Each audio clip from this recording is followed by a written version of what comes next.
Hey, YouTube audience, welcome back to Nerdward Order's 31 Days of Halloween. And this was kind of a big movie to actually tackle. When I think of horror movies, this definitely comes to the top of the list. So, we did Ju-Yon, got Ian, of course, and I'm Jake. we wanted to sit there and branch away because all the movies we've done up to this point, well, they're a little weird. They're all pretty well in the realms of typical American horror films. Aside from Martyrs, it's iconic. I mean, this is like the biggest franchise in Japan, other than maybe the Ring franchise. Yeah, if you haven't heard of Ju-On, you've heard of The Grudge, which the third Ju-On movie is The Grudge, and that was remade into the American horror movie The Grudge, which everyone knows. Either loves or hates. It had a really very kind of mixed bag review. I remember going to see The Grudge with my friends. I was actually terrified a little bit, and I think I was terrified because of the Japanese parts of the movie. The parts of that Japanese horror that stayed over in the American Grudge were scary. But there are other people watching like, oh, it's stupid. What's going on? You know, just things like that.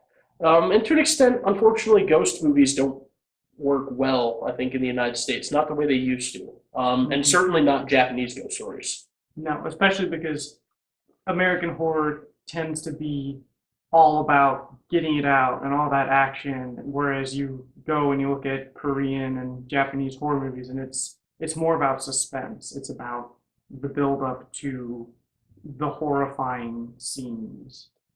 Yeah, and I mean, definitely. The tension, the build up, the suspense, the atmosphere is all great. Now, Jake, you have not watched anything in these franchises up to this. No, this was my first exposure to anything, Ju-On or Grudge related. I mean, And what'd you think of it overall? it was good. I thoroughly enjoyed this movie. Anything that like specifically stuck out to you? Because for me, what really sticks out is obviously there's two characters that we'll have to talk about, Right. which they are in every incarnation of the franchise. I think every single movie has that mother and son combination. But other than that atmosphere and those characters, was there anything in particular that you really liked that just stood out? Just the whole aesthetic of it, that it felt very low budget while maintaining this high quality end was awesome. I really enjoyed that. Yeah, definitely. There's not much to brag of in the way of production value of this because there's very few locations. What they show of those locations is even less. Like we see a house, we only see 2 or 3 rooms in the entire house and the outside of the house. We see the school, things like that. But overall, it's very minimalistic, and that's great. It's awesome. It's creepy. I think that adds to the suspense, the building Yes. aspect of regular Japanese horror movies. You need that aesthetic. You need that feel, and sometimes less is more. And this is one of those cases where definitely less was more. The whole 3 different points in time that this movie takes, I really enjoy.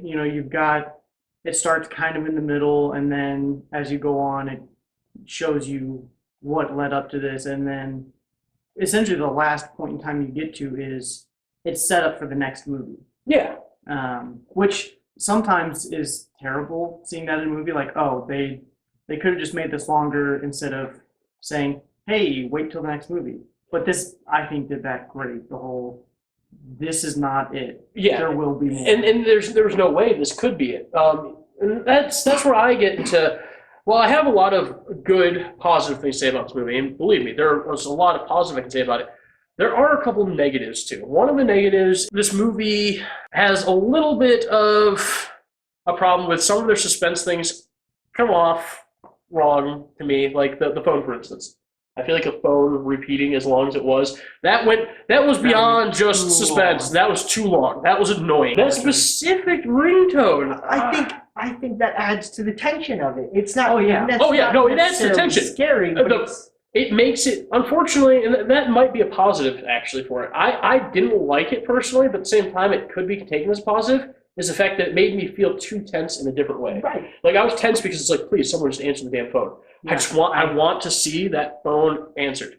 Yeah, I had a little bit of both sides. I did like it. I thought it was great in there, but that whole time, sitting right next to the sound, hearing the just ringing in my ear, I'm like, Please, somebody answer that. Just answer it. Make it suffering go away.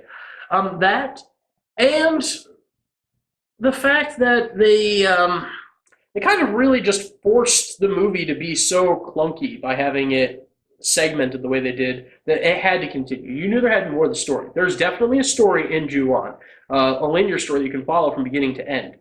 But it just leaves you with too many questions. And it's not like Cube where the questions are so, crazy out there that you want to dwell on them. This leaves questions like, just, all right, I need more of this story for this to make sense. It felt like this was just a little too brief, but not the length of the movie, just the story itself. Let's at least get some backstory in those 3 different points in time. And 2 of those points in time, we get absolutely no real backstory for.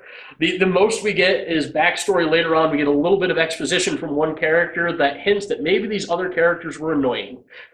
Yeah, until someone said essentially the occupation of one of the characters in about halfway through the movie, we were sitting there like, okay, who is this guy? What does he do? Why was he at this house? Why is he here? And that's where we're going to get in spoiler territories. From this point on, we're going to get in spoiler, and this is one of those movies, guys. Ju-on's been out for a long, long time. In fact, there's trailers now for Ju-on versus the Ring, Ringu. So, we finally are having Grudge versus the Ring in Japan, the big deathmatch movie. So, honestly, guys, look it up. You can see it. So, with that, getting into spoilers, I think that overall, all of the characters in this movie are just so forgettable other than, was it Toshi the boy? Yeah, Toshio the boy. Toshio the boy and Kayako the mother. Other than those characters, I can't remember anyone else's name. We just watched Somebody's it. name was close to Kuyabashi. And I think that might have been the teacher. The teacher's name was like Kuyabashi or close to Kuyabashi, but There is one character that I find important just because it doesn't seem to make sense to me. There's a teenage boy at a point in the movie, near the beginning of the movie, there's a teenage boy. He leaves his house, he gets on his bike and rides away, and it's who the girl's looking for in the school, and we just never find out what happened to him. Yeah. He's just and part of that, I think, may be them laying groundwork for the second movie. Honestly, it's been so long since I've watched the second one. I don't know if he may continue. But you're right. That's a character where it's like he's like the boyfriend character that is talked about, but he has no presence in the movie other than riding away. Yep. So I feel like it's almost hard to credit him because do we even see his face or so much like the side and back of his head more when he's just getting on and riding? You see his face once or twice. Yeah. He sticks out to me just because there was so little of him, but he played this part. Yeah, he played a big part because they put a lot of inflection on that scene and made it seem like, okay, this is going to be important. Right from the beginning, though, this movie sits there and it gets into that feeling of ease and stuff that you kind of expect with these Japanese thrillers where it's going to be tension building. It starts off at its easiest. Everyone's happy in the beginning. You see a man with his wife and stuff. Couldn't we agree that by the end of the movie, nothing from that beginning happy scene is the same? No. By the end of this movie, everything about that scene is over. Not only everything about that scene, but nobody leaves this movie untouched. Oh, yeah, no. Like There's- through actual visual or implication, nobody is left untouched by these events. Yeah, because even the boy, as you said, that rides away, his love interest dies in the process of this. Like, she's one of the people claimed. So nobody is untouched. You're absolutely right. Even characters that seem minimal, like people thinking about buying the house, or were they the actual property, like realtors? Yeah, the realtor came through with a medium, and she was like, she had them get a bottle of sake from inside the kitchen or whatever, and I tasted it and it was sour. And she said, okay, what I want you to do, anyone that talks about buying the house, have them taste it. If they don't like it, don't sell them the house. Yeah. And she's so creeped out. That is actually probably one of the better payoffs of the tension, I think, of the movie. And so quickly, like, I can't imagine what the time jump was, but so fast after she says that, he calls her saying, "Hey, we sold the house." Of course, yeah, and it's instantly that's part of that. It's going to go on. I mean, she makes it very clear that this is not a house that you want, which he even talks about all the incidents that have happened. It's like when this many incidents have happened, maybe it's just time we close down the house, guys. Maybe we just take the house off the market and bulldoze it over or something like that. But never in these haunted house creepy movies do we ever just see someone say, "You know what? Enough's enough. We're tired of that house." And this is more of the same that. Though, so as you said, we got it in like three parts. The time jumps there. Is there? Do we feel like they're in order properly? Is there anything that doesn't work there? No, I like the way that they put it up. You know, you've got where it starts out, the events of what happened. If you haven't seen this movie, leave you wondering what has caused this, and they immediately then jump to showing you sort of the reasoning why this is happening. Yeah. So that, as I said, spoilers. This is where we're going to kind of just give you the quickest rundown general of the movie. And I know it's late into the review to be actually giving the rundown. We haven't done much reviewing other than just talked about little details of the movie. But this movie is a detail movie. It spawned a franchise because all these little details are so good they can be reused the way they are. So rundown, you've got one person who's clearly trying to start his life, start his family, just trying to look out for somebody he knows through the school situation, which is where he works, and he encounters a child left alone. He knows the parents aren't there. And then we sit there and we go off to another story and we find out about these other characters, and I feel like we can skip that. But once we get back to it, the real big payoff of this, and it kind of felt weird so long because we thought, what's this guy's role? Why is he at the house? This teacher actually was the obsessive love interest of Kayako, the girl that actually dies, the grudge, as it were. And it was such a kind of a enjoyable, deliciously just dark moment once he realizes, oh God, this not only was this woman in love with me, but it's so bad. Clearly something has happened to her. Then he finds the body. And the moment he finds the body, and you're sitting there, at that moment I was like, yeah, that's the part where this movie is, it's technically two different horror movies, because we know she is clearly killing people, her spirit, but now we got to find out how she got to her place. I love the fact that your cat meowed while we're talking about. Yeah, I know. He just makes this more creepy. So there's the child that we spoke of speaks mostly in cat meows throughout the movie. And I love the moment where the cat meow happened and then he came and rubbed across your leg. It's a revenge story. This movie, while we have all this time spent kind of sporadically ghost hunting, as it were, it's not about a ghost, really. It's about revenge. It's about the fact that some people are so insecure and upset that they will do anything to make other people be even with them. If they feel like they're in some way not on the same level as you, they will do anything to make that balance. Unfortunately, in the process, it created something so much worse. And I love it. I think it was a great movie. I wish we could talk about it more, but I just don't want to spoil anything like too much by trying to go, scene by scene or anything like that. All right. We can definitely say this is horror, right? Yeah. We're in agreement. Horror. Call it a ghost movie. Maybe.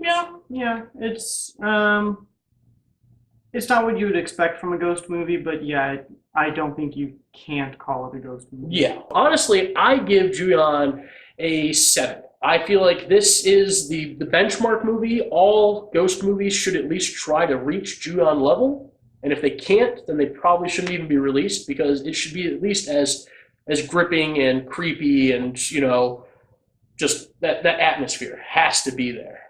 Yeah, and where I'm at right now is coming back and watching it again. It's been such a long time since I've seen it. And this movie has had such an impact on my life in terms of what I deem as good horror. I'm going to give it about an 8.5 out of 10. Okay. If I had to give it a rating of what I feel like I would have given it first time I saw it, when I was like, oh God, what was it? This came out very early 2000. Yeah. So yeah, I really, was really early. 6, 7. I would have given it like a 12 out of 10. Yeah, I was gonna say when you're a kid, this movie is scary, but now that you're an adult and you understand it, it's almost scarier because of just the actual story when you realize what's really going on. I feel more scared about what these characters went through than the actual payoff of the story. Jake, I'm gonna give it a 7. 7? And it's because the minimalistic way they shot this movie Yeah. that I loved so much. There's one scene in particular that kind of goes back on that, and it's the CG woman. Yeah. Who goes halfway, or she turns around halfway up the stairs, and I feel like they could have done so much more with that with doing less. Yes, they could have used like less practical effects, probably spent no money on that, and made a more compelling scene. I agree. So overall, we got a 2 7s and an 8.5. It's a great movie, guys. Again, this is not a negative review. We still very positively felt about this movie, and when we see him in maybe a somber tone, it's just because that's what this movie should leave you feeling. When you see Julian, you just kind of feel like that grudge is following you around. All right, guys, if you liked the video, give us a thumbs up. If you didn't like the video, give us a thumbs down, but you better tell us why in the comments section. As always, best thing you could do would be to subscribe. I'm at Nerdword Order. Thanks for watching.